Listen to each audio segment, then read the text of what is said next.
Hey there, my name is John Siskovich. I'm squatting in a chicken tractor full of chickens that are eating their morning breakfast salad bar, and I wanted to discuss with you, can we feed the world with pastured poultry? And that's what today's video is all about.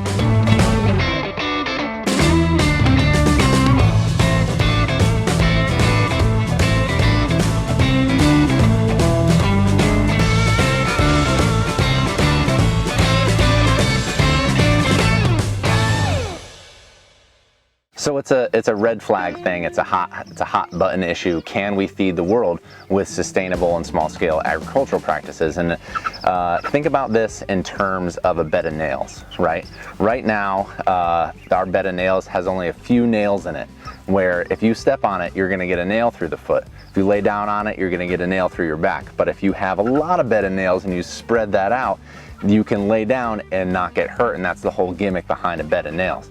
Now, right now, we can't feed the world with the amount of pastured poultry and small-scale sustainable ag. We've lost a lot of those practices and a lot of that culture behind growing our food in a way that localizes it, and instead we've aggregated into larger scale farms, and we've seen, and I don't need to discuss in this video, all the problems that have come through having all the agribusiness be with like three to five major companies.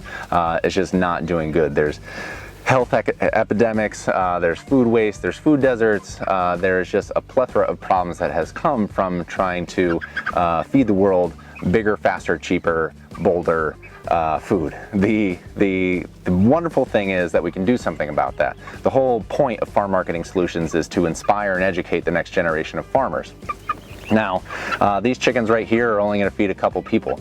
I raise more chickens on my farm. I have friends who raise more chickens, and there is a growing number of people who are getting into this business of feeding other people. And let's say each person only feeds 1,000 people a year. Say generously I feed 1,000 people a year with what I grow.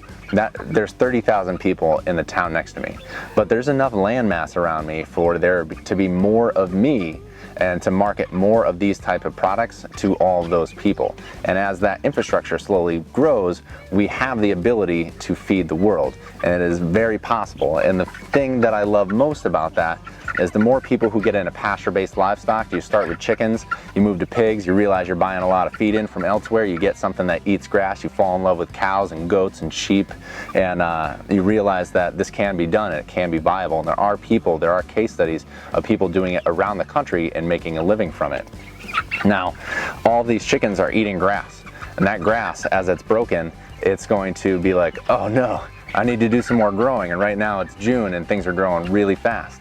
So I'm gonna move these birds tomorrow morning, and they're gonna get a new patch of grass, and this ground is gonna recover. And as it recovers, their manure is going to feed the ground, and the sunlight is gonna feed the plants. They're gonna pull carbon out of the atmosphere, and through photosynthesis, turn it into more feed for more chickens and more animals. And while doing that, they're gonna affect climate change, they're gonna be growing the local food system, they're helping the local economy, and they're growing and creating a case study for you guys who are watching this on video right now, that this can be done, you can do it.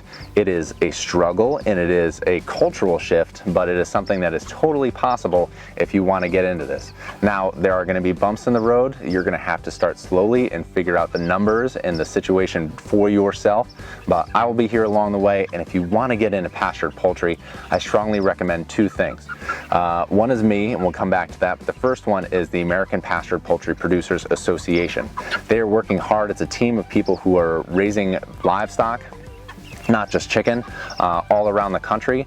And there's some large producers in there who are making real businesses out of livestock eating grass and having an effect on our food system and our environment, which is a beautiful thing. The second one is farmmarketingsolutions.com. I've dedicated my life. I had a cushier career behind a desk. Now I find it harder to afford a few of the things that I want, but I find that I am more wealthy and that I spend more time with my family.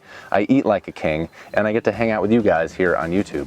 I've written a couple books because I get a lot of repeat questions, and the theme of today's video came from Pastured Poultry Packet number 2. Now, this is to help you market your grass-fed chicken and eggs. The chickens for meat and eggs, birds that are raised out on grass. And in the back section, I've made over 50 different infographics where I discuss topics like this, like feeding the world and how we can do it and how we've gotten to where we are now.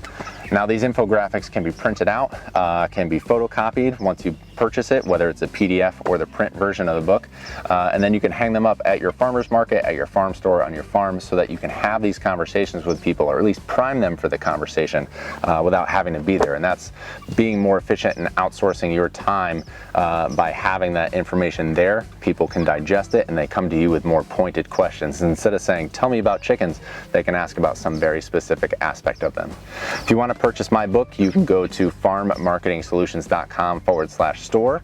And if you want to join APA, I think it's like $60 a year, which is just like completely the cheapest thing you can get for all the wealth of information that you're going to tap into if you join that organization.